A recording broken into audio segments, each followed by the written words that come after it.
बिजली के बिना गरीब के घर में पंखा और अमीर के घर में एसी तो छोड़िए, एक छोटा सा बल्ब भी नहीं जल सकता, ये तो हम सभी को पता है। मगर बिजली से चलने वाले उपकरण बिना तार के बिल्कुल बेकार हैं, क्योंकि तार बिजली से करंट बनाने का मुख्य स्रोत है। इसलिए आज मैं आपको फैक्ट्री में बिजली की तार कैसे बनाई जाती है उसका पूरा प्रोसेस दिखाने वाला हूं। बिजली की तार बनाने के लिए सबसे पहले प्लास्टिक के दानों का कट्टा लाया जाता है, फिर कट्टे में से दानों को निकालकर एक मिक्सर मशीन के अंदर डाला जाता है। फिर सारे दानों को लगभग आधे घंटे के लिए मिक्स किया जाता है ताकि अपने दाने थोड़े से नरम हो जाए। जब अपने दाने नरम हो जाते हैं फिर सारे दानों को मशीन से बाहर निकालकर एक करेट के अंदर इकट्ठा कर लिया जाता है। फिर इन सादे दानों के अंदर जिस रंग की तार बनने वाली है उस रंग के थोड़े से दाने मिक्स कर दिए जाते हैं, जैसे अभी यहाँ पर नीला तार बनने वाला है। फिर सारे दानों को एक हॉपर में पलट दिया जाता है। इसके बाद तार के अंदर का जो कॉपर होता है उसके साइज को तैयार करने के लिए सबसे पहले एक स्टैंड में छोटे छोटे यहाँ पर कॉपर के रीलों को सेट किया जाता है। फिर इन सारे रीलों में से एक एक करके पतले पतले तारों को निकाला जाता है और आगे मशीन में सेट कर दिया जाता है, जिससे हमारा एक मोटा तार का बंडल तैयार होने वाला है। जैसे अभी यहाँ पर 1.5 mm का तार बनने वाला है, जिसके लिए कम से कम 24 रील लगाई गई है।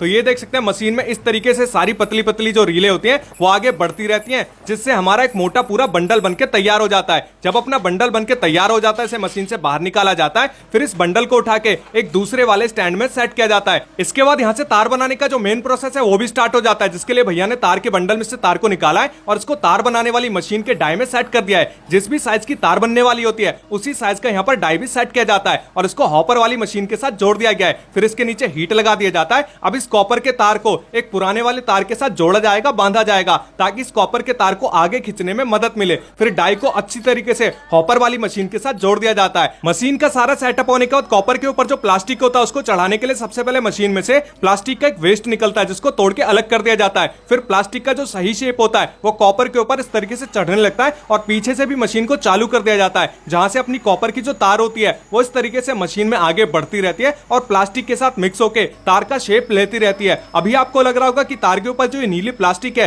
ये कहां से आ रही है। तो सबसे पहले मैंने जो आपको प्लास्टिक के दाने दिखाए थे जिसको हॉपर में पलटा गया था, ये उसी दाने का कमाल होता है। अभी ये जो तार है बहुत ही ज्यादा गर्म होता है, साथ ही में लचीला भी होता है, जिसको सख्त और मजबूत बनाने के लिए एक ठंडे पानी के चैम्बर के साथ इसको आगे भेजा जाता है, जिससे अपना तार मजबूत तो हो ही जाता है, साथ ही में किसी भी खराब कंडीशन में ना तो ये जल्दी से कटता है ना फटता है। फिर इस तार को एक काउंटिंग मशीन से गुजारा जाता है, जिसमें एक सेंसर भी लगा होता है ताकि पता लग सके कि तार कितना मीटर तैयार हो गया है। और इस मशीन में आपको दिखाई दे रहा होगा कि 2 बड़े बड़े रोलर लगाए गए हैं, जिनका काम होता है तार को 3 बार घुमाना। पहली बार जब तार घूमता है तो तार की काउंटिंग होती है, यानी कितना मीटर तार तैयार हुआ है वो पता लग जाता है। और दूसरे वाले राउंड में जब तार घूमकर वापस ऊपर जाता है तो यहाँ पर तार की ब्रांडिंग होती है, लेबलिंग होती है, यानी तार का नाम होता है, कंपनी का नाम होता है, आईएसआई मार्क होता है, जिससे तार की क्वालिटी का पता लगता है। इसके बाद वापस तार यहाँ पर घूमकर इन दोनों रोलरों से आगे की ओर जाता है, जिससे अपना जो तार है वो बनके पूरी तरीके से आगे बाहर निकलता रहता है। अभी आपको लग रहा होगा कि तार तो पूरी तरह से बनके तैयार हो चुका है, तो ऐसा बिल्कुल भी नहीं है। मशीन के स्टार्टिंग में जो मैंने आपको सेंसर दिखाया था